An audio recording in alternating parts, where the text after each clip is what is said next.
Hey guys, what's up? It's Cedar Flags here, and welcome back to another one of my videos. Today, we have a major news story coming out of Kennywood today, and they really just announced their new roller coaster at noon Eastern time, and we are all surprised by this, either in a good way or a bad way. So, let's talk about it. The name of the ride will be called Steel Curtain, and it is an S&S hyper looping roller coaster, which is, I think, one of a kind. I don't think S&S has made a roller coaster to the size.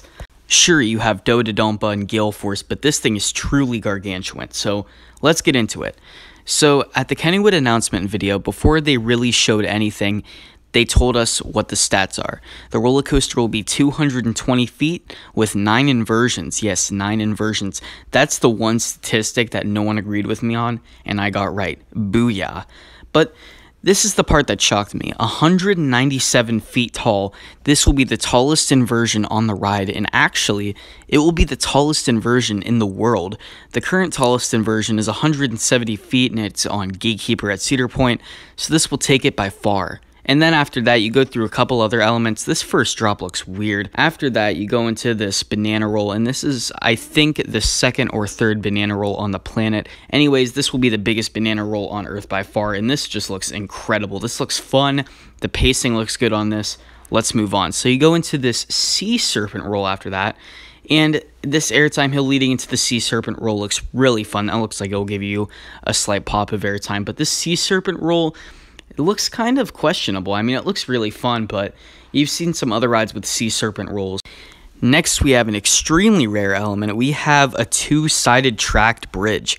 This looks awesome. So it first starts out with an airtime hill going over a bridge right next to the racer. Then after that, it goes into this huge dive loop, which will be right next to the sky coaster.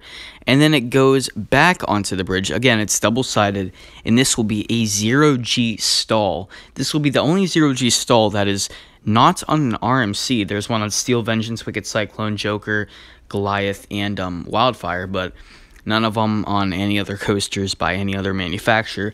After that, you go into this 10G roll. You make a couple right turns into a cutback, which will actually be one out of 2 cutbacks in the park, the other one being on Skyrocket. And then it goes back into the station. So let's talk about this layout so far. This layout looks pretty sweet. This layout looks really good, but the one thing I kind of was questioning on is it's by S&S. And if you don't know, S&S doesn't really have the best reputation right now. When they came out with Gale Force, it took like 2 years to open, and the track alignment was off, and it was just a mess. Hopefully, Kennywood doesn't have to deal with that again. You know, hopefully it's not like Gale Force and the Cleveland Browns win a Super Bowl before this ride opens. But why did I mention the Cleveland Browns? Why did I mention football? This ride will actually be themed after the Pittsburgh Steelers, which I have to say something on this. If it was themed to normal NFL football, just football in general, I wouldn't have any complaints, but it is themed to the Pittsburgh Steelers. And, you know, this is actually kind of a good choice now that I think about it, because it will attract more locals. A lot of Pittsburgh fans are Steelers fans. And, yeah, Steelers is, if you don't know, the pro football team in Pittsburgh, so they're staying pretty local. But at the same time, coaster enthusiasts from around the country won't see it as good as other people from Pittsburgh. So this isn't just going to be a simple ride. They're actually creating a whole new area themed after the Pittsburgh Steelers, and it will be called Steelers Country. This will be a dead-end section of the park, and they're also coming out with a restaurant called the End Zone, and they're coming out with a couple new things. They're coming out with stores. They're coming out with what looks like to be like an indoor playground and a football field. I don't know what this is, but it looks pretty cool.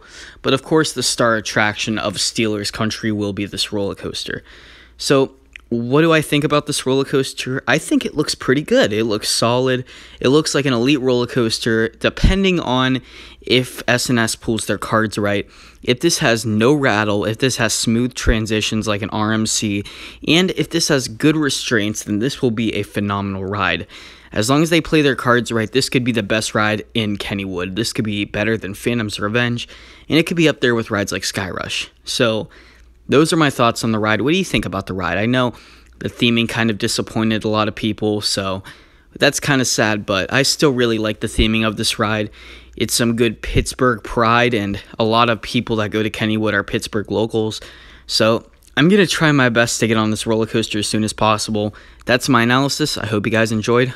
This is Cedar Flags, and I will see you guys later.